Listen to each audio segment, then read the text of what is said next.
कहा जाता है कि अपराधियों की कोई जाति या धर्म नहीं होता, बुरे कर्म ही उनकी पहचान होते हैं। अपने काले कारनामों को छिपाने के लिए वो भले ही सफेद पोश हो जाएं, किसी पार्टी से चुनाव लड़कर सांसद या विधायक बन जाएं, लेकिन उनकी करतूत कम नहीं होती। एक दिन उनके कुकर्म उनके सामने आ ही जाते हैं। उसके बाद उनकी गर्दन कानून के लंबे हाथों में होती है। प्रयागराज के माफिया अतीक अहमद से लेकर गाजीपुर के बाहुबली मुख्तार अंसारी तक आज हर गैंगस्टर की दुर्गति उनके कुकर्मों की कहानी बयां करती है। इसी कड़ी में भदोई के माफिया विजय मिश्रा का नाम भी प्रमुख है।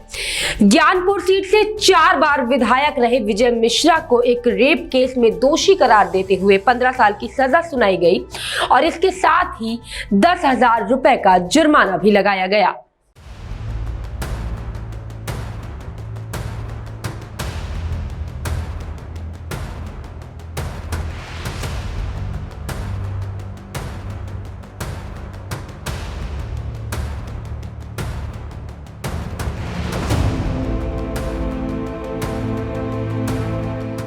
साल 2020 में पूर्व विधायक विजय मिश्रा के खिलाफ एक महिला गायिका ने रेप का केस दर्ज करवाया था। उसने अपनी शिकायत में कहा था कि साल 2014 के लोकसभा चुनाव के लिए उसे बुलाया गया था।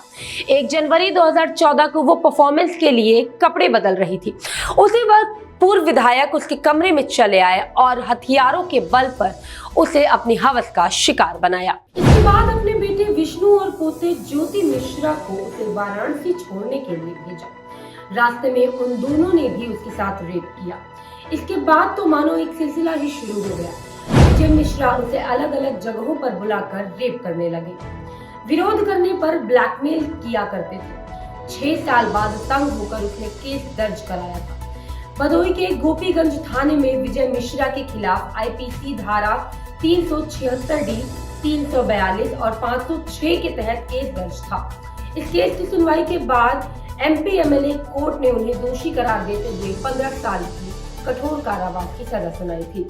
हालांकि उनके बेटे और पोते को सबूतों के आधार पे बरी कर दिया गया।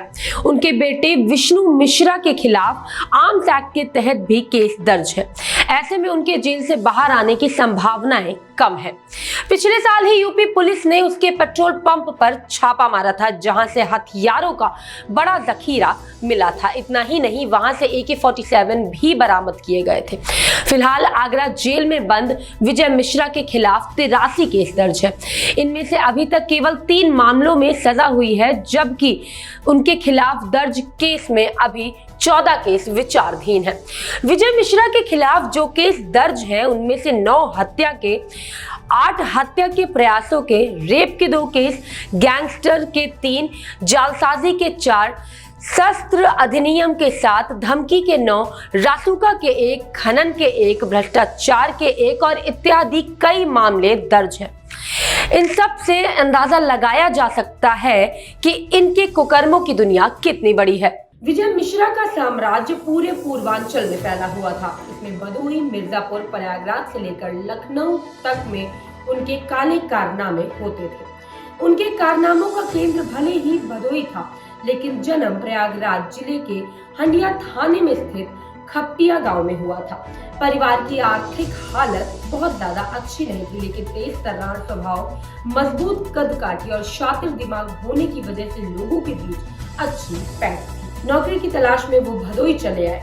यहाँ एक कालीन व्यापारी के वहाँ वसूली का काम करने लगे। वो लोगों को ऐसे धमकाते कि तुरंत पैसे देने वाले चले आते। वसूली का काम करते करते वो कालीन व्यापारियों में मशहूर हो गए। उस समय पूर्वांचल में ठाकुर बनाम ब्राह्मण की लड़ाई चरम पर थी। दोनों जातियों के अपने अपने नेता बन गए थे। उस समय पूर्वांचल में गोरखपुर के बाहुबली नेता हरिशंकर तिवारी का नाम मशहूर था, लेकिन भदोई और बनारस तक उनकी पहुंच नहीं थी। इसी का फायदा उठाकर विजय मिश्रा ने ब्राह्मणों के बीच अपनी पैठ बनानी शुरू कर दी। उस समय पूर्वांचल के गोरखपुर के बाहुबली नेता हरिशंकर तिवारी का नाम मशहूर था, लेकिन भदोई और बनारस तक उनकी पहुंच नहीं थी। इसी का फायदा उठाते हुए विजय मिश्रा ने ब्राह्मणों के बीच अपनी पैठ बनानी शुरू कर दी। उस समय में भदोई के बाहुबली उदय भान सिंह उर्फ डॉक्टर सिंह से त्रस्त ब्राह्मणों ने विजय को अपना नेता मान लिया। उधर उन्होंने कांग्रेस नेता कमलापति त्रिपाठी से अपने रिश्ते और मजबूत कर लिए। उनके जरिए राजीव गांधी तक भी उन्होंने अपना रिश्ता बना लिया। इस तरह दांव पेच खेलकर वो पहली बार ज्ञानपुर के डीग से ब्लॉक प्रमुख चुने गए। इस तरह जरायम की दुनिया में खुद को स्थापित करने के लिए उन्होंने अपना राजनीतिक सफर शुरू किया। साल 2000 में उनकी मुलाकात सपा के तत्कालीन अध्यक्ष मुलायम सिंह से हुई थी। मुलायम को उनकी ताकत का अंदाजा था। मुलायम सिंह यादव ने विजय मिश्रा को ज्ञानपुर के तत्कालीन जिला पंचायत अध्यक्ष शिवकरण यादव के खिलाफ चुनाव लड़ने के लिए कहा, क्योंकि शिवकरण ने लोगों के बीच उनको अपशब्द कह दिया था। तैयार हो जाने पर मुलायम ने उनको जिला पंचायत अध्यक्ष के 3 टिकट दे दिए। मुलायम का भरोसा कायम रखते हुए उन्होंने ज्ञानपुर, भदोही और मिर्जापुर तीनों ही जगह से जीत हासिल की। यहाँ से उनका राजनीतिक कद तेजी से बढ़ने लगा।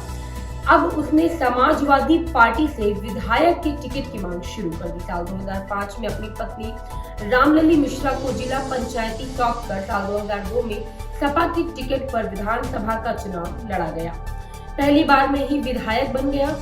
इसके बाद सपा से 2007 और 2012 तो निषाद पार्टी से साल 2017 में विधायक बना था।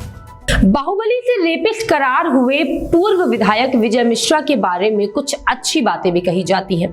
बताया जाता है कि उनकी मेमोरी बहुत तेज थी। उन्हें 1000 से ज्यादा लोगों के मोबाइल नंबर मुंह जबानी याद थे। वो चेहरा देखकर किसी को भी बता देते थे कि वो किस गांव का है या किसका बेटा है। अपने बाहुबल की वजह से वो लोगों के मसलों को यूं सुलझा देते थे। जमीन, प्रॉपर्टी आदि के झगड़ों में लोग उनको मध्यस्थ बनाया करते थे। लोगों के साथ मीडिया से भी उनके अच्छे संबंध रहे हैं। ज्यादातर स्थानीय पत्रकारों की राय उनके बारे में अच्छी ही रही है। इसके साथ ही उन्हें बहुत ही धार्मिक भी बताया जाता है। नवरात्रि में होने वाले उनके कार्यक्रम मशहूर थे। वो 9 दिनों के व्रत के बाद एक बड़ा यज्ञ करवाते थे। इसके बाद 40 से 50 हजार लोगों को भोजन कराया जाता था। इससे क्षेत्र के लोग भी शामिल थे। अभी के लिए बस इतना ही। ऐसी ही तमाम कहानियों को जानने के लिए आप देखते रहिए GBN 24।